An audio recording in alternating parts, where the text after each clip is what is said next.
이 시간 하나님 말씀 보도록 하죠. 하나님 말씀은 사도행전 2장 42절에서 47절 말씀입니다. 베드로 후서의 말씀을 잠시 쉬고 교회에 대한 말씀을 오늘 나누려고 합니다. 사도행전 2장 42절에서 47절 말씀 우리 함께 보겠습니다. 사도행전 2장 42절에서 47절 말씀 우리 한 목소리로 읽겠습니다. 그들이 사도의 가르침을 받아 서로 교제하고 떡을 떼며 오로지 기도하기를 힘쓰니라. 사람마다 두려워하는데 사도들로 말미암아 기사와 표적이 많이 나타나니 믿는 사람이 다 함께 있어 모든 물건을 서로 통용하고 또 재산과 소유를 팔아 각 사람의 필요를 따라 나눠주며 날마다 마음을 같이하여 성전에 모이기를 힘쓰고 집에서 떡을 떼며 기쁨과 순전한 마음으로 음식을 먹고 하나님을 찬미하며 또 온 백성에게 칭송을 받으니 주께서 구원받는 사람을 날마다 더하게 하시니라. 아멘. 하늘소리교회가 10주년을 맞이하며 감사 예배로 드리는 오늘 함께 해주셔서 감사합니다. 흔히 10년이면 강산도 변한다 그러죠. 지난 10년 동안 많은 것이 변했고 또 많은 사람이 교회에 찾았다가 떠나기도 하고 또 떠났다가 돌아오기도 하고 또 하늘소리교회 역사 속에서 만났던 아이들이 엄마가 되고 아빠가 되고 그건 좀 신기한 것 같더라고요. 결혼을 한다고 애를 낳았다고 이런 이야기를 들을 때 그 놀라움을 금치 못합니다. 많은 것이 변하고 또 많은 시간이 흘러왔지만 하나님은 단 한순간도 변하지 않고 우리와 함께 하셨으며 모든 일에 언제나 신실하셨습니다. 하나하나 다 말씀드릴 수는 없지만 지난 10년 동안 제 입장에서 때로는 이해할 수 없고 받아들일 수 없는 우여곡절들이 많이 있었습니다. 하나만 예를 들어보자면 그 중간에 코로나로 2년 동안 아무런 사역도 제대로 할 수 없었고 그런 어려움이 있었죠. 그러나 그런 우여곡절이 지나고 나니까 결국에는 그 시간도 하나님의 은혜였고 또 하나님의 섭리였다는 것을 하나하나 깨달아가는 것 같습니다. 물론 아직도 잘 모르겠는 왜 이런 일이 허락되었을까 이런 우여곡절들도 여전히 있습니다. 그 또한 하나님께서 기뻐하시는 때에 설명해 주실 거라고 생각하고 오늘을 살아가고 있습니다. 아마 이 세상에서 사는 동안 해결되지 않는 질문이라 해도 하나님 앞에 가면 모든 질문에 대해서 하나님이 가르쳐 주시겠죠. 그러면 그 또한 하나님의 은혜였습니다. 제가 깨닫지 못해서 죄송합니다. 이렇게 고백하지 않을까 싶습니다. 다만 분명한 것은 하늘소리교회와 함께 하신 하나님은 지난 10년 내내 신실하셨고 또 앞으로도 그러실 것이다 라는 겁니다. 하늘소리교회가 이 땅에 있는 동안만이 아니라 하늘소리교회가 사라져도 우리를 향한 하나님의 신실하심은 멈추지 않을 겁니다.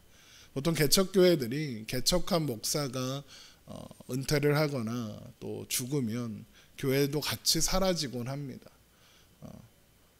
그것을 생각하면 마음은 아프지만 또 하늘소리교회가 사라지면 어떻습니까? 하나님의 몸된 교회는 영원히 우리 신자들로서 지켜지고 견뎌지는 것이니까요. 우리는 그런 하나님의 신실하심에 기대어서 우리에게 남은 모든 시간을 살아가면 됩니다. 그뿐입니다. 다만 그 모든 시간을 교회로 살면 됩니다. 하나님이 허락하신다면 그 모든 시간을 하늘소리교회라는 이름으로 함께 보낼 수 있었으면 좋겠습니다. 비록 작은 교회고 또 어떤 사람들이 보기에는 초라하다 할지 모르지만 하나님이 함께 하시는 한 우리 하늘소리교회는 계속 아름답고 소중한 교회일 테니 앞으로도 계속 함께 해주시기 바랍니다. 하늘소리교회 10주년을 맞이하는 날 어떤 말씀을 전하면 좋을까? 베드로후서의 말씀을 그냥 할까? 아니면 다른 말씀을 전할까 고민하다가 교회에 대한 이야기를 해야겠다. 그러면서 성경을 뒤지다가 사도행전 2장에서 눈이 멈췄습니다. 사도행전 2장에 나오는 교회의 이야기는 오순절 성령 강림 사건으로부터 그 이야기가 시작됩니다. 오순절에 예수님께서 약속하신 대로 성령님이 제자들에게 임하셨습니다. 그러자 성령을 받은 제자들이 성령의 말하게 하심을 따라 세계 만국의 언어로 하나님의 큰일, 복음을 선포하기 시작했죠. 세계 각지에서 오순절을 지키기 위해서 예루살렘에 와 있었던 사람들은 그 일을 놀랍게 여기며 기이하게 생각했습니다. 사도행전 2장 9절입니다. 우리는 바데인과 메데인과 엘람인과 또 메소보다미아, 유대와 갑바도기아, 본도와 아시아, 부르기아와 밤빌리아, 애국과 및 구레네에서 가까운 리비아 여러 지방에 사는 사람들과 로마로부터 온 나그네, 곧 유대인과 유대교에 들어온 사람들과, 그러니까 세계 각지에서 당시 로마에 의해서 또 그 이전 세대 바벨론, 헬라, 또 페르시아 이런 나라들에 의해서 전 세계로 흩어졌던 유대인들이 또 그곳에서 나고 자라고 있었으나 유대인으로서의 그 정체성을 유지하고 있었기 때문에 오순절을 지키기 위해서 예루살렘에 왔다, 그겁니다. 그레데인과 아라비아인들이라 이렇게 있죠. 우리가 다 우리 각 언어로 하나님의 큰일을 말함을 듣는도다라고 하죠. 그래서 방언은 여기가 이 사건이 방언으로 하나님의 큰일을 말하는 장면이거든요. 그래서 진정한 의미의 방언은, 성경이 말하는 방언은 외국어입니다. 우리가 흔히 생각하는 방언 기도는 진정한 의미의 방언이라고 하기는 좀 어렵지 않을까라고 생각됩니다. 어쨌든 그 이야기를 하려는 게 아니니까. 자, 이런 일이 일어나고 사람들이 하나님의 큰일로 자기 언어로 듣는 겁니다. 저 사람들은 분명히 예루살렘에 살던 사람으로 우리의 언어를 알 리가 없는데 우리의 언어로 말을 하니 놀랍고 기이하게 여기는 겁니다. 그런 반응을 본 베드로가 나섭니다. 나서서 지금 일어나고 있는 일이 어떤 일이냐, 바로 우리가 성경에서 보았던 요엘 선지자를 통하여 선포하신 말씀이 성취된 것이다. 그리고 그 요엘서의 말씀이 예언하고 있는 바 메시아가 너희가 십자가에 못 박아 죽인 예수 그리스도다라고 선포했습니다. 이 설교로 인해서 베드로의 설교를 들은 3,000명이, 남자만 3,000명이 약 10,000명 정도가 됐을 것이다 라고 추측하는데, 베드로의 권면에 따라서 세례를 받고 신자가 되었는데 그 수가 3,000이 되었다 이렇게 되어 있죠. 남자만 3,000명입니다. 당시에는 남자만, 성인 남자만 숫자를 셌으니까요. 어린아이들과 여자들까지 포함하면 10,000명 이상 되었을 것이다 라고 추측합니다. 물론 그 숫자가 중요한 것은 아닙니다. 얼마나 놀라운 일이 일어났는가를 보는 겁니다. 이것이 공식적인 교회의 첫 시작입니다. 자, 그렇게 세례를 받고 신자가 된 사람들은 사도들의 가르침을 받고 또 서로 교제하고 떡을 떼며 기도하기에 힘썼습니다. 사도행전 2장 42절, 그들이 사도의 가르침을 받아 서로 교제하고 떡을 떼며 오로지 기도하기를 힘쓰니라. 성령의 역사로 시작된 교회에 이 4가지 특징이 있었다라는 겁니다. 사도의 가르침을 받고 서로 교제하고 떡을 떼고 오로지 기도하기에 힘씁니다. 첫 번째로 사도들의 가르침이라는 것은 오늘날의 설교 또 성경 공부 같은 거라고 생각하시면 됩니다. 사도들은 예수님의 삶과 예수님의 사역과 예수님의 죽음과 예수님의 부활 그리고 승천 그리고 그것을 통해 이루어진 하나님의 구원에 관한 것들에 대하여 새로운 신자들에게 자세히 가르쳐 주었을 겁니다. 그런데 우리가 복음서를 읽어보면 알 수 있지만 사실 사도들, 제자들은 예수님이 승천하실 때까지 얘네가 뭘 아나 싶습니다. 복음을 제대로 가르칠 수나 있나 싶습니다. 승천하신 후에도 보면 하나님, 예수님이 하신 말씀을 제대로 이해하지 못하고 있는 것을 사도행전 1장에서 볼 수 있습니다. 모르는 게 참 많습니다. 그런데 그랬던 그들이 말씀을 가르치기 시작하는 겁니다. 어떻게 이런 일들이 가능했을까? 첫 번째는 예수님이 이미 다 가르쳐 놓으셨습니다. 예수님이 다 가르쳐 주시고 알려주시고 하셨습니다. 비유로 이해를 못하면 비유를 들어가지고 이런 거 다 설명도 해주시고, 그 비유도 이해를 못하니까 비유를 해설도 해주시고, 비유로 돌려서 얘기하니까 못 알아들으니까 직설적으로 얘기해 주시고, 여러 가지 방법으로 가르쳐 주셨습니다. 그런데 이미 배웠다고 해서 가르칠 수 있는 건 아닙니다. 왜? 자기들이 뭘 배웠는지조차 몰랐거든요. 그러니까 그렇게 어리바리했던 겁니다. 그랬던 사도들이 어떻게 성도들을, 새롭게 신자가 된 사람들에게 복음을 가르칠 수 있었느냐? 성령님께서, 예수님께서 보내신 그 성령님께서 그들과 함께 하셨기 때문이었습니다. 예수님이 이런 약속을 하셨거든요. 요한복음 14장 26절, 보혜사 곧 아버지께서 내 이름으로 보내실 성령, 그가 너희에게 모든 것을 가르치고 내가 너희에게 말한 모든 것을 생각나게 하리라. 생각나게 하시는 겁니다. 성령님께서. 여러분, 성령의 사역, 막 그럼 성령의 임재, 막 그러면 막 우리가 상상하는 모습 있죠. 막 기도원에서 막 주야 막 이러고 막 뜨겁게 하고 막 쓰러지고 막 입신한다 그러잖아요. 쓰러지고 막 이런 거 떠올리죠. 예. 여러분, 성령의 사역은 사람 쓰러뜨리는 거 없습니다. 성령은 사람 쓰러뜨리지 않습니다. 제가 그런 집회도 많이 가봐서 알아요. 하면 막 성령을 막 쏴. 성령은 그런 사역을 하지 않으십니다. 우리의 마음을 뜨겁게 하는 것도 성령님의 사역이 아닙니다. 성령님의 사역이 뭐라고요? 하나님의 말씀을 생각나게 하시는 겁니다. 말씀이 생각나게 하시고 가르쳐 주시는 겁니다. 바른 복음이 무엇이고 우리의 신앙이 어디로 향해야 하는지 가르쳐 주시는 겁니다. 이런 걸 성령님 말씀을 바르게 가르쳐 주옵소서라는 거 말고, 성령님 방언 주세요.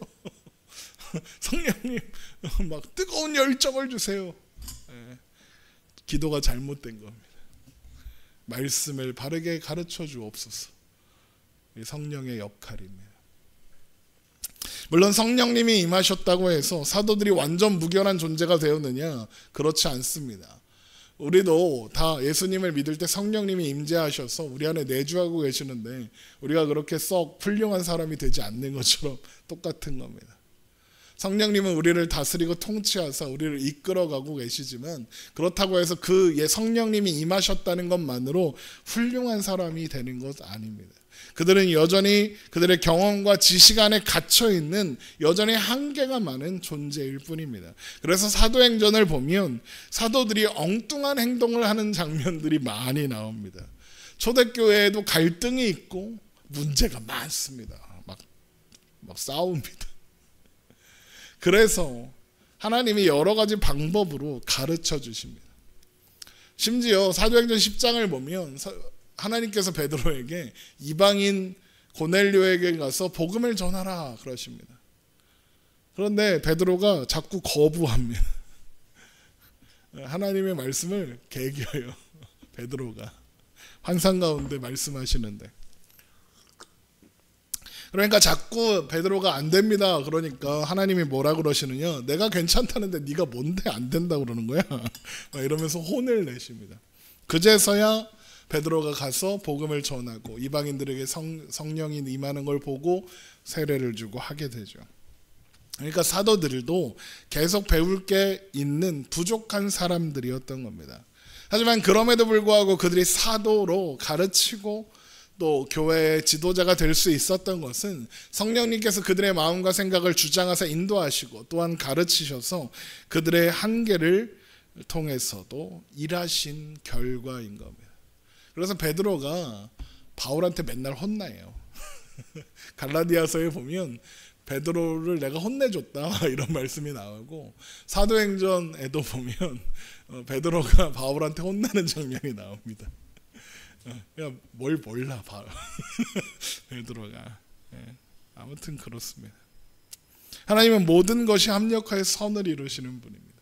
제자들의 미련함도 부족함도 어리석음도 합력하여 선을 이루도록 하나님은 인도하시고 채우셨습니다. 사람들이 사도행전 그러니까 뭔가 위대한 사도들의 위대한 이야기라고 생각하는데 영어 성경을 보면 번역이 어떻게 되어 있냐? 액츠 이렇게 되어 있습니다. 행동을 의미하는 ACT, act에다가 S를 붙여서 행동들 이렇게 되어 있죠. 그래서 사도행전 이런 거. 사도들이 행한 이야기 이렇게 번역을 한 거죠. 그런데 여러분, 사도행전은 사도들이 행한 이야기가 아닙니다. 사도행전을 보고 그러니까 우리들도 새로운 행전을 써내려 가자 막 그러면서 사도행전이 28장까지 있으니까 우리는 그럼 그 다음 장을 쓰자 그래서 액츠 29 뭐 이런 운동도 하던데 사도행전은 그런 책이 아닙니다. 누구의 액츠냐? 하나님의 액츠입니다. 하나님의 행하신 이야기가 기록된 책이 사도행전입니다. 성부, 성자, 성령 삼위 하나님께서 사도들과 교회를 통해 이루신 놀라운 이야기의 기록입니다. 사도들이 뭘 했냐를 기록하는 게 아닙니다. 베드로를 비롯한 다른 사도들이나 바울이 얼마나 대단한 사람이었는가 이걸 기록하는 책이 아니라는 겁니다. 그리고 이것은 우리가 모든 성경을 볼 때마다 놓치지 말아야 하는 포인트입니다. 늘 말씀드리죠. 믿음의 영웅은 없습니다. 하나님의 은혜만이 있고 하나님이 행하시는 놀라운 역사만이 있을 뿐입니다. 우리가 이것을 잘 기억해야 합니다. 교회는 말씀 위에 세워지는 겁니다. 어떤 사람의 업적 위에 세워지는 것이 아니라 사도들의 가르침, 복음이라는 말씀의 근거를 두고 존재하는 겁니다. 교회에서 말씀이 사라지고 사람의 업적이 주장되고 사람의 말이 주장되면 그건 교회가 더 이상 교회가 아닙니다. 이것을 우리가 잊지 말아야 하죠. 두 번째 교회의 특징은 교제입니다. 서로 교제하고입니다. 신자들 간의 교제는 성령의 임재 가운데서 신자들이 조화를 이루어가고 하나가 되어가는 과정입니다. 왜 그럴 수 있느냐? 복음이라는 하나의 가치 아래에 있기 때문입니다. 같은 마음, 같은 사랑, 같은 뜻, 같은 마음을 가지는 공동체가 되는 거죠. 그러면 그 같은 마음, 같은 뜻의 내용이 무엇이겠습니까? 복음입니다. 이것을 빌립보서 2장은 예수 그리스도의 마음이다라고 합니다. 빌립보서 2장 1절입니다. 그러므로 그리스도 안에 무슨 권면이나 사랑의 무슨 위로나 성령의 무슨 교제나 긍휼이나 자비가 있거든 마음을 같이하여 같은 사랑을 가지고 뜻을 합하며 한 마음을 품어 아무 일에든지 다툼이나 허영으로 하지 말고 오직 겸손한 마음으로 각각 자기보다 남을 낮게 여기고 각각 자기 일을 돌볼 뿐더러 또한 각각 다른 사람들의 일을 돌보아 나의 기쁨을 충만하게 하라. 너희 안에 이 마음을 품으라. 곧 그리스도 예수의 마음이니입니다. 예수님의 마음을 갖는다라는 것은 예수님의 가르침에 그러니까 복음에 헌신한다 이런 뜻입니다. 예수님의 말씀을 따라 산다 그러는 겁니다. 이걸 우리가 요즘 살펴보고 있는 베드로 후서의 표현으로 하자면 생명과 경건에 속한 모든 것을 통하여 하나님의 신성한 성품에 참여하는 자가 되어가는 겁니다. 그러니까 예수 그리스도의 마음을 품으라 이 말씀은 하나님께서 우리 안에 이미 주신 생명과 경건에 속한 것을 통하여 하나님의 성품을 닮아가라. 복음 위에서 살아가라. 이런 의미인 거죠. 그래서 이 신성한 성품이 믿음의 덕의 지식을, 지식의 절제를, 절제의 인내를, 인내의 경건을, 경건의 형제우애를, 형제우애의 사랑을 더하는 것을 통해 이루어진다라고 하는 겁니다. 그런데 마지막에 뭐라고 합니까? 사랑입니다. 신성한 성품에 참여하는 것의 가장 중요한 내용이 뭐라는 겁니까? 사랑입니다. 여러분 사랑이 뭡니까? 고린도전서 13장 5절 무례히 행하지 아니하며 자기의 유익을 구하지 아니하며 성내지 아니하며 악한 것을 생각하지 아니하며 불의를 기뻐하지 아니하며 진리와 함께 기뻐하고 모든 것을 참으며 모든 것을 믿으며 모든 것을 바라며 모든 것을 견디는 것 그것이 사랑입니다. 정리하면 이런 겁니다. 사랑은 받는 사람의 자격이나 조건을 따지지 않고 돌려받을 것을 염두에 두지 않고 사랑을 베풀면서 내가 더 나은 사람이라고 생각하지 않는 것. 끝까지 참아주고 끝까지 믿어주는 것, 기다려주는 것. 왜 그렇습니까? 그게 우리가 예수님께 받은 사랑이라서 그렇습니다. 바로 그 사랑으로, 우리가 받은 사랑으로 서로가 서로를 대하는 것, 그것이 교제이고 예수 그리스도의 마음으로 갖는 겁니다. 그래서 교회에는 교만이 설 자리가 없습니다. 내가 잘났다고 목에 힘주고 다니는 것이 없습니다. 이 자리가 내 자리니 비켜라 이런 것도 없습니다. 제가 이야기를 왜 자꾸 하냐? 제가 어렸을 때 처음 갔던 어떤 모 교회에서 여긴 내 자리니 꺼져라 라는 말을 듣고 상처를 받았던 기억이 있어서 교회에 지정석이 있는 것도 아니고 교회는 그런 것 하는 곳이 아니라는 겁니다. 교회의 세 번째 특징은 떡을 떼는 겁니다. 이것은 그냥 밥 먹는 거 이야기하는 것이기도 하지만 필연적으로 예수님께서 제자들과 나눈 마지막 식탁, 성만찬, 그리고 교제하면서 당연히 일어날 수밖에 없는 식탁의 교제를 의미합니다. 그래서 어떤 목사님이, 제 선생님이 되시는 목사님 중에 한 분이 그런 말씀을 하셨어요. 교회는 먹고 자빠져 있는 거다. 교회에 찾아오는 청소년들과 청년들을 잘 먹여라. 그리고 나도 좀 먹자. 뭐 이런 그런 이야기를 하셨는데, 교회는 그런 곳입니다. 신자는 떡을 뗄 때 이것은 너희를 위하여 내주는 내 몸이라고 하신 예수님의 말씀을 기억하는 것이고, 포도주를 나누면서 이 잔은 내 피로 세우는 새 언약이니 너희를 위하여 붓는 것이라 하신 말씀을 기억하며 하는 겁니다. 우리가 같은 예수님의 사랑을 받은 사람이라는 그 마음을 공유하는 겁니다. 식구라고 그러잖아요. 식구가 되는 겁니다. 가족이 되는 거죠. 예수의 마음을 품어라와 같은 맥락 속에 있는 겁니다. 그리고 나서 네 번째 특징이 뭡니까? 오로지 기도하기를 힘쓰니라입니다. 교회는 마음을 모아 함께 기도하는 공동체다인 겁니다. 그러면 기도가 뭐죠?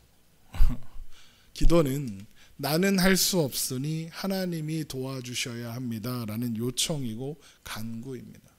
뭘 할 수 없다는 걸까요? 사도행전 2장 42절에 있는 것들입니다. 사람으로서는 할 수 없는 일들입니다. 사람은 하나님이 가르쳐 주시지 않으면 아무리 훌륭한 선생님에게 배워도 말씀을 받을 수 없습니다. 그래서 교회는 기도하며 말씀 가운데 역사하시는 성령님의 인도하심을 구할 수밖에 없는 겁니다. 사랑의 교제는 어떻습니까? 어떻게 사람이 예수 그리스도의 마음을 가지고 신성한 성품에 참여해서 참된 사랑의 교제를 합니까? 어떻게 사람이 남을 나보다 더 나은 존재로 여길 수 있습니까? 우리는 그런 걸 세상에서 본 적이 없습니다. 어떻게 사람이 돌려받을 것을, 보답을 바라지 않고 사랑을 베풉니까? 그런 사랑이 세상에 어디 있습니까? 그런데 성령님께서 함께 하시고 가르치시고 인도하시면 그런 사랑을 할 기회를 주시고 그런 사랑을 나눌 용기를 주신다는 겁니다. 그리고 그런 사랑을 나눌 때 엄청난 기쁨과 만족을 주십니다. 그래서 그 사랑을 자꾸 하고 싶게 만드는 겁니다. 하나님께서 우리를 도우사 하나님께서 우리에게 허락하신 생명과 경건에 속한 모든 것을 잘 활용하여 하나님의 신성한 성품에 이루어갈 수 있도록 만드시는 겁니다. 모두 사람의 힘과 노력과 의지로는 할 수 없는 일들이나 하나님께서 도우시면 능히 할 수 있게 되는 일들이라는 겁니다. 그래서 함께 기도하는 겁니다. 함께 하나님의 도우심을 구하고 교회의 운명을, 교회된 신자의 운명을 하나님께 거는 겁니다. 맡기는 겁니다. 그런데 이런 교회를 믿지 않는 사람들이 두려워합니다. 여기서 두렵다라는 것은 공포 이걸 얘기하는 게 아니라 존경하고 경외했다라는 의미입니다. 왜 사람들은 교회에 대하여 그런 감정, 그런 마음을 가지게 되었느냐? 사도들로 말미암아 기사와 표적이 많이 나타났기 때문이랍니다. 여기서 기사와 표적, 그러니까 뭔가 놀라운 초자연적인 기적 같은 게 일어났을 거다라고 사람들은 추측하는데, 그 다음 말씀을 보면 여기에서 일어난, 사도들로 말미암아 일어난 기사와 표적이 무엇인지 알 수 있습니다. 교회에서 일어난 기사와 표적은 그런 초자연적인 현상이 아니라 세상에서 발견할 수 없는 삶의 모습을 가리키는 말입니다. 바로 이런 삶입니다. 사도행전 2장 44절, 믿는 사람들이 다 함께 있어 모든 물건을 서로 통용하고 또 재산과 소유를 팔아 각 사람의 필요를 따라 나눠주며, 교회에 속한 신자들이 재산과 소유를 기꺼이 공유하는 겁니다. 이게 왜 필요했느냐? 사도행전에 지금 이 교회에 모인 사람들이 어떤 사람들입니까? 예루살렘에 집이 없습니다. 여행자들입니다. 세계 각지에서 모여있는 사람들입니다. 그들이 서로를 위해 자신의 것을 내어주고 공유하는 겁니다. 이것이 교회에 일어난 기사와 표적입니다. 왜 이것이 기사와 표적이라고 하는 거냐? 세상에 이런 일은 없기 때문입니다. 세상의 가치는 돈으로 정해지고 돈으로 할 수 있는 것을 사랑하고 최우선의 목표로 삼습니다. 세상은 돈을 사랑합니다. 세상은 돈이면 뭐든지 할 수 있다고 생각합니다. 그것이 세상의 가치죠. 그러나 교회는 어쩌면 당연하고 자연스럽게도 형성될 수밖에 없는 그 세상의 가치관을 따라가지 않습니다. 그래서 이것이 그 어떤 초자연적인 현상보다 놀라운 기사와 이적이 되는 겁니다. 여러분, 교회는 언제나 종말론적인 성격을 지닙니다. 종말론, 그러니까 뭔가 비기밀스럽고 세상이 멸망하고 이런 것 같지만, 종말론적인 성격을 가진 신앙이라는 건 다음 세상, 내세, 하나님 나라에 대한 신앙을 갖는다는 말입니다. 하나님 나라에 대한 소망, 하나님 나라에 대한 믿음을 가지고 있는 것이 종말론적인 신앙이다라고 하는 겁니다. 이 세상은 끝날 거고 하나님 나라가 있다라는 고백을 가진 것이 종말론적인 신앙인 겁니다. 그러면 하나님 나라에 대한 소망과 믿음으로 산다는 건 어떤 것입니까? 이 세상이 우리의 결론이라고 생각하지 않는 겁니다. 이 세상의 가치를 우리의 가치로 여기지 않는 것이고, 이 세상의 가치를 우리의 목표로 삼지 않는 겁니다. 종말이 뭐죠? 끝이잖아요. 끝. 그렇다는 건 이 세상의 가치와 체계가 끝난다라는 겁니다. 신자는 이 세상에서 아무리 가치 있는 것이라 하더라도 결국에 사라질 것이라는 것을 아는 사람들인 겁니다. 신자는 이 세상이 가치 있게 생각하고 누리려고 하고 즐기려고 하는 것들이 영원하지 않다는 것을 알고, 그런 것들을 바라거나 소망하는 것이 아니라 영원하고 진정한 가치, 진리와 생명에 속한 것을 바라보며 영원한 하나님 나라를 목표로 하여 그리로 한 걸음 한 걸음 나아가고 있는 사람들이라는 거죠. 그것이 종말론적인 신앙이다라는 말의 의미입니다. 로마서 8장에 보면 이런 말씀이 있습니다. 너희는 다시 무서워하는 종의 영을 받지 아니하고 양자의 영을 받았으므로 우리가 아빠 아버지라고 부르짖느니라. 성령이 친히 우리의 영과 더불어 우리가 하나님의 자녀인 것을 증언하시니, 자녀이면 또한 상속자 곧 하나님의 상속자요 그리스도와 함께한 상속자니 우리가 그와 함께 영광을 받기 위하여 고난도 함께 받아야 할 것이니라. 우리는 이 세상에 속한 것이 아니라 하나님 나라에 속한 것, 하나님 나라를 상속받는 자들이고, 우리는 그것을 받기 위해 준비되어 가고 있는 겁니다. 마치 재벌 총수가 자기 아들에게 그 기업을 물려주기 위해서 교육시키는 것처럼, 저 인턴부터 시작해서 배워와 하는 것처럼, 우리도 하나님 나라를 상속받기 위해서 저 인턴부터 시작해서 배워가는 겁니다. 우리는 그걸 받기 위해 하나님의 자녀다워지고 있는 겁니다. 우리는 그 나라를 바라보고 있으며 그 나라를 기다리고 있고 그 나라를 약속받아 있습니다. 이것이 교회가 갖는, 신자가 갖는 종말론적인 신앙인 겁니다. 그리고 교회는 필연적으로 교회가 가지는 이런 목표를 드러낼 수밖에 없는 겁니다. 왜요? 이 세상의 가치가 중요하지 않다라고, 그게 중요하다고 생각하는 사람들 앞에서 살아가니까요. 뭔가 다른 가치, 다른 방향을 바라보고 살고 있으니까요. 그래서 사도행전 2장에 믿는 사람이 다 함께 있어 모든 물건을 서로 통용하고 또 재산과 소유를 팔아 각 사람의 필요를 따라 나눠주며 날마다 마음을 같여 성전에 모이기를 힘쓰고 집에서 떡을 떼며 기쁨과 순전한 마음으로 음식을 먹고 하나님을 찬미하며 또 온 백성에게 칭송을 받으니 주께서 구원받는 사람을 날마다 더하게 하시느니라. 세상은 세상이 가는 방향과 다른 가치를 가진 사람들을 고귀하게 생각합니다. 그래서 요즘에 스님들이 그렇게 뜨는 겁니다. 뭔가 무소유 막 어떻게 사람이 저런 마음을 가질 수 있어? 막 그러니까 존경하고 존중하는 겁니다. 세상이 신자들을 그런 눈으로 바라보았다는 겁니다. 이걸 유무상통이라고 하는데 하나님의 이런 모습이 교회의 첫 모습으로 세상 앞에 보여주신 겁니다. 그러니까 이건 신자들이 가지고 있는 이런 삶의 모습과 원리와 목표가 가지는 이 모습은 교회가 드러내야 하는, 그러니까 증거하는 내용이고 하나님은 그것을 통해서 매일 구원받는 사람을 더하게, 날마다 더하게 하시는 겁니다. 교회로 하여금 세상과 다른 가치, 다른 지향점을 가지고 있다는 걸 드러내게 하사 교회를 찾는 자들로 하여금 정말, 그러니까 이 세상은 결국 사라질 것이고 우리에게는 영원한 하나님 나라가 주어졌으며 우리는 오늘도 그 나라의 완성을 향해 나아가고 있다는 것을 알게 하시고 보여주시고 가르치시는 겁니다. 그리고 그것이 진정한 의미의 전도입니다.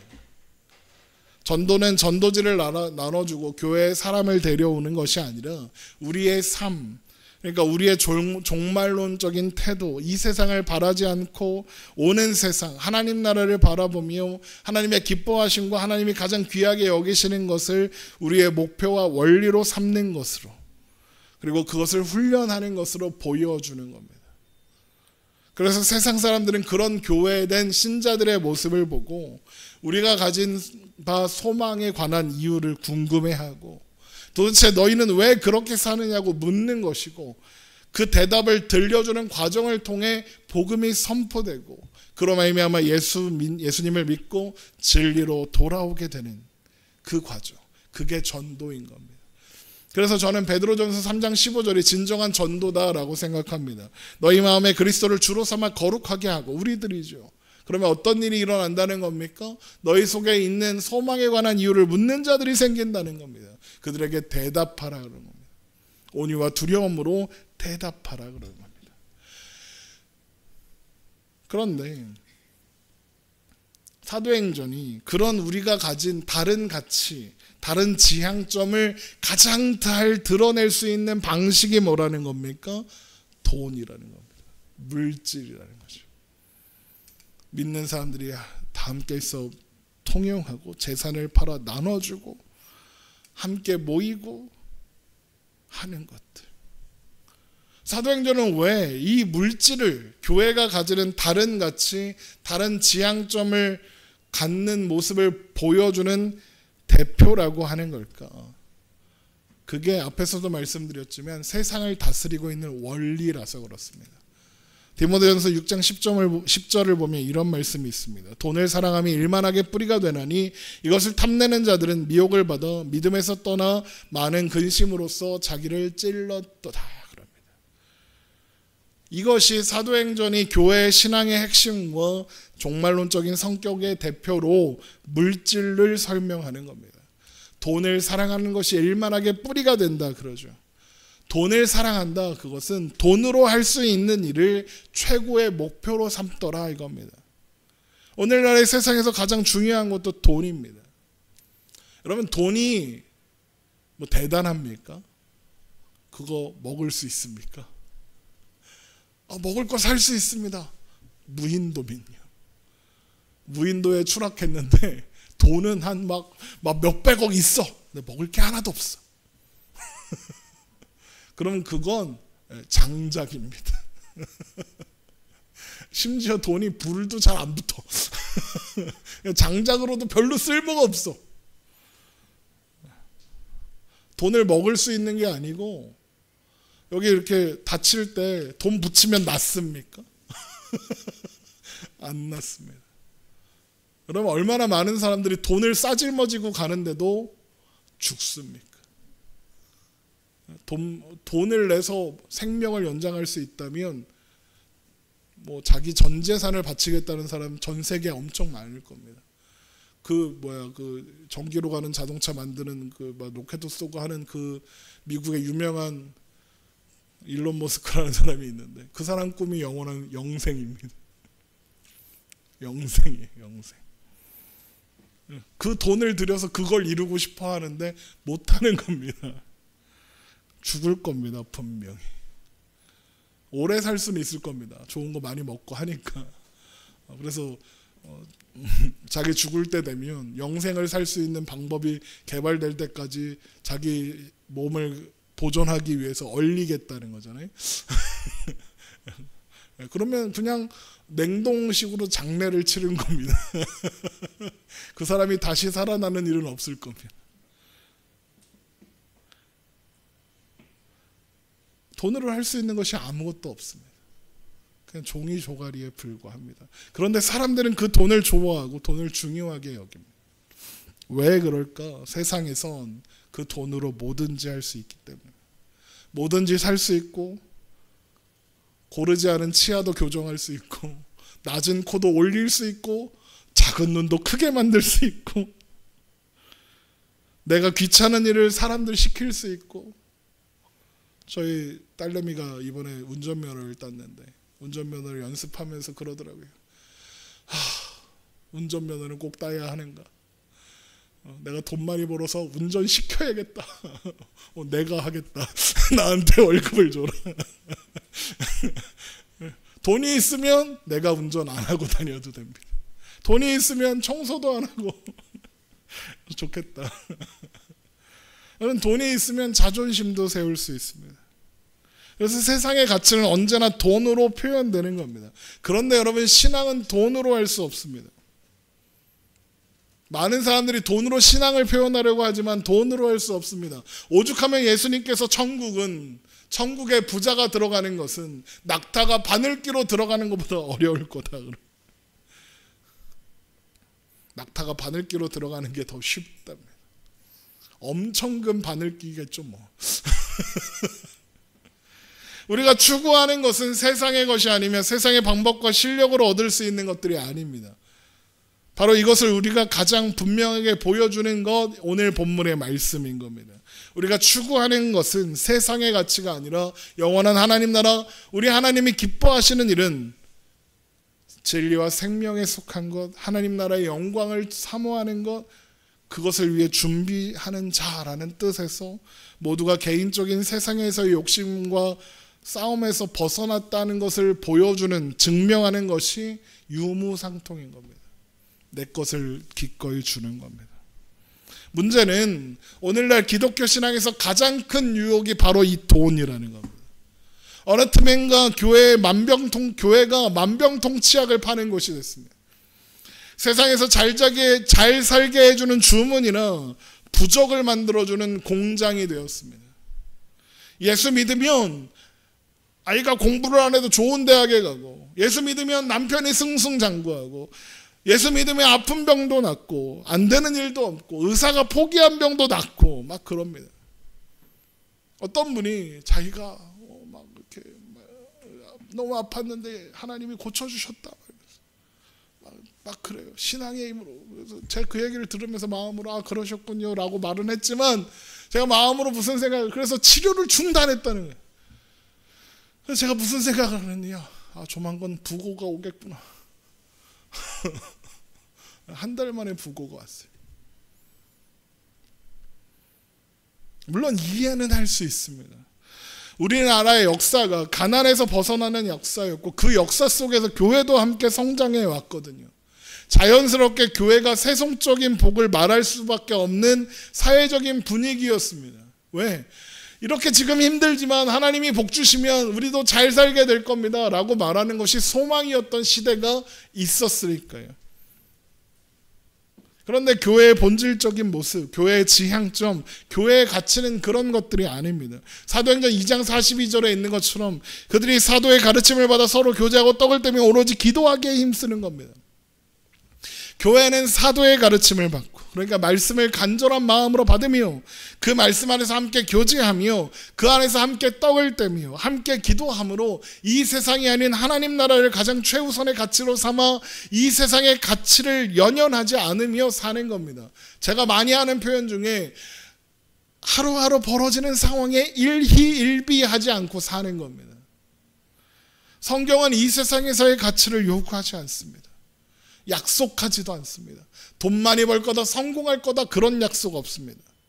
여러분, 성경이 말하는 신자의 가장 아름다운 모습이 뭐겠습니까? 예수님 닮는 것 아닙니까? 근데 예수님이 뭐라고 하셨습니까? 예수께서 이르시되 여우도 굴이 있고 공중의 새도 거처가 있으되 인자는 머리 둘 곳이 없다 하시더라. 예수님은 집도 절도로 만드네. 집도 아무것도 없었습니다. 내가 집이 없다. 나는 예수님을 닮았구나. 이렇게 생각하면 되는 겁니다. 하나님은 우리에게 이 세상에서 잘 먹고 잘 사는 것을 최고의 목표로 삼지 않으셨습니다. 하나님 나라에서 우리가 하나님 자녀답게 하나님이 준비하신 그 나라를 물려받을 사람으로 훈련하기를 원하셨습니다. 그 과정에서 부자가 될 수도 있고 가난해질 수도 있습니다. 부자가 됐다. 부자를 통해, 부자가 된 것을 통해 겸손을 배우게 하시고 네가 얼마나 답없는 존재인지 알라 하시는 겁니다. 가난하게 하셨다. 너는 도움이 필요하며 하나님의 은혜가 아니면 살 수 없는 존재를 라는 걸 알라 하는 겁니다. 그런데 우리가 살아온 세상 교회 신자들이 어떤 기도를 합니까? 다른 건 다 좋으니 부자 되게 하옵소서. 다른 것은 다 좋으니 아이 대학이나 붙여주옵소서.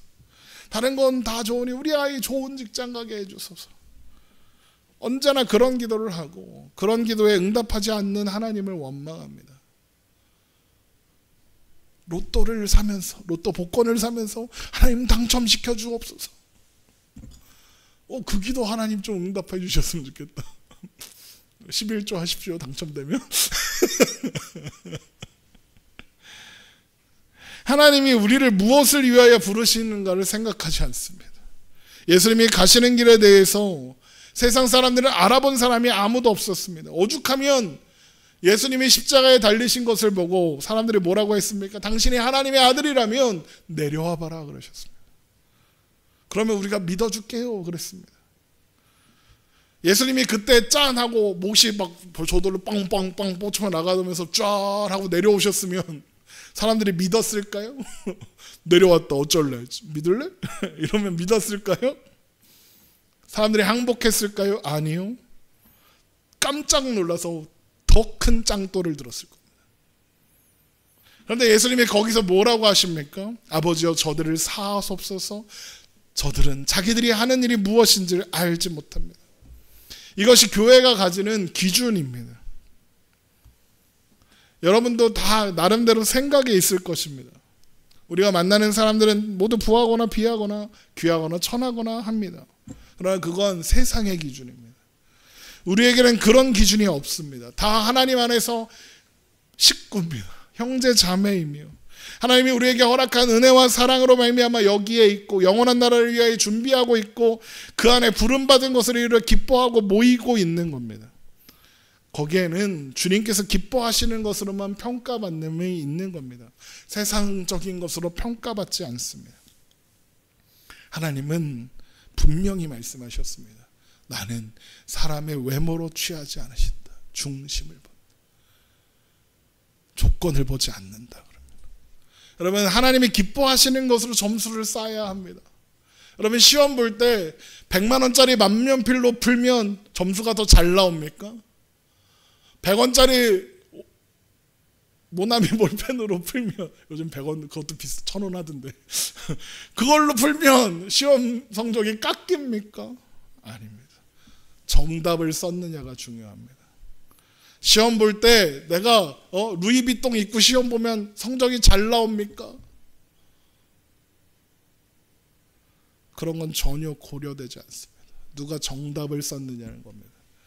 누가 영원한 나라를 향하여, 영원한 하나님 나라를 향하여 진심을 갖고 목숨을 걸고 마음을 다하여 주를 사랑하고 의에 줄이고 목마르며 주님께서 가신 그 길을 따라가며 힘과 정성을 다하여 경건을 연습하고 주님께서 기뻐하시는 일, 주님께 칭찬받기 위하여 오늘도 열심히 오늘을 살아가는 것, 그것 외에 주님 앞에 평가받는 기준은 없습니다.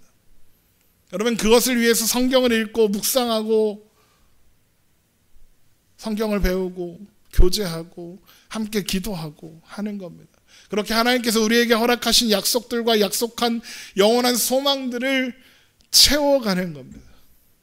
그렇게 우리의 영적인 실력을 늘리고 우리의 믿음을 더 강건케 해야 하는 겁니다. 그리고 그것을 자기 것으로 삼는 법을 배워야 하고 계속 물어야 하는 겁니다. 그 역할을 하라고 목사를 세워놓은 겁니다. 물어보면 대답해 주라고. 목사랑 친하다고 신앙에 도움이 되는 게 아닙니다. 영적인 실력을 늘리십시오. 하나님의 부르심 앞에서 우리의 인생을 새롭게 조명해야 합니다. 그 부르심을 향하여 스스로를 점검하고 영적인 사람으로 하나님이 칭찬하시는 것들을 우리의 삶의 원리와 기준으로 삼기 위해서 끊임없이 노력하기로 결심하는 겁니다. 작심삼일 하는 겁니다. 작심삼초 하는 겁니다. 3초 만에 하나님 뜻대로 살겠습니다 그러고 예배 끝나고 운전 딱 타는데 이렇게 되지만 그럼 다시 3초밖에 안 지났지만 다시 결단하는 겁니다. 끊임없이 애쓰는 겁니다. 초대교회도 이때 말고는 계속 죽었습니다. 작심삼초 아니고 맨날 싸웠습니다. 그러나 그 속에서 하나님은 하나님 교회와 함께 하사 그들을 가르치고 인도하셨으며 그 속에서 교회는 교회가 되어갔습니다. 오늘 말씀을 시작하면서 성령의 역사로 시작된 교회는 4가지 중요한 특징이 있다고 했죠. 사도들의 가르침을 받아 서로 교제하고 떡을 떼며 오로지 기도하기를 힘쓰니라. 초대교회 이후로 계속되는 교회의 역사에서 교회가 죽을 쓰는 와중에도 이 4가지는 멈추지 않았습니다. 이 4가지가 멈췄을 때 교회가 타락했습니다. 중세교회가 그랬습니다. 오늘날 한국교회가 이것을 멈추고 있지 않은지 돌아보아야 하며 우리의 신앙이 이것을 멈추고 있지 않은지 돌아보아야 합니다.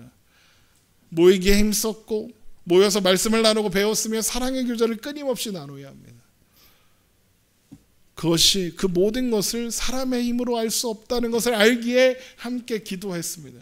그런 일들을 반복하며 작심삼일을 반복한 겁니다. 그 시간 속에서 성령님께서 함께 하사 그들을 지도하시고 인도하셨습니다. 그래서 결국에는 하나님 나라 소망으로 이 세상의 가치를 중요하게 여기지 않는 자리까지 갈 수 있었던 겁니다. 하나님의 신성한 성품으로 채워져 간 겁니다. 그리고 그것을 수많은 순교자들이 그 자신들의 순교를 통해서 증명해냈습니다. 여러분, 제가 오늘 드리는 말씀은 순교의 각오로 살아라 그런 말이 아닙니다. 우리가 가는 방향을 알자는 겁니다. 전 재산 팔아서 교회로 가져와라 그런 말이 아닙니다. 누가 그런 말 하면 이단입니다. 우리의 가치가 어디에 있는지를 생각해야 합니다. 우리가 무엇으로 사는지 알자는 겁니다. 교회가 가진 소망, 교회의 가치는 하나님 나라이지 이 세상의 가치, 돈이 아닙니다. 교회의 가치는, 신자의 가치는 그런 것에 있지 않다라는 것을 압니다라는 고백으로 우리가 11조를 하는 겁니다. 헌금을 하는 거고 그 고백을 안다는 것으로, 내가 그 고백을 하고 있다는 것으로 시간을 내서 교회에 찾아오고 몸을 움직여서 함께 모이는 겁니다. 우리가 하는 신앙의 행위들은 모두 우리가 가진 바 소망, 우리의 가치가 이 세상이 아니라 하나님 나라에 있다는 것을 드러내는 고백인 겁니다. 그리고 이것을 위해, 이것을 우리의 삶에 담아내기 위해서 모이고 말씀을 듣고 교제도 하고 함께 기도하고 하는 겁니다. 사도행전 2장 42절에 있는 대로 이 초대교회의 모습, 말씀을 사모하고 사랑의 교제를 나누며 함께 떡을 떼고 함께 기도하기에 힘쓰는 그 모습이 우리 교회의 모습이기를, 신자된 여러분의 삶의 기준이 되기를 주님의 이름으로 축원합니다. 기도하겠습니다.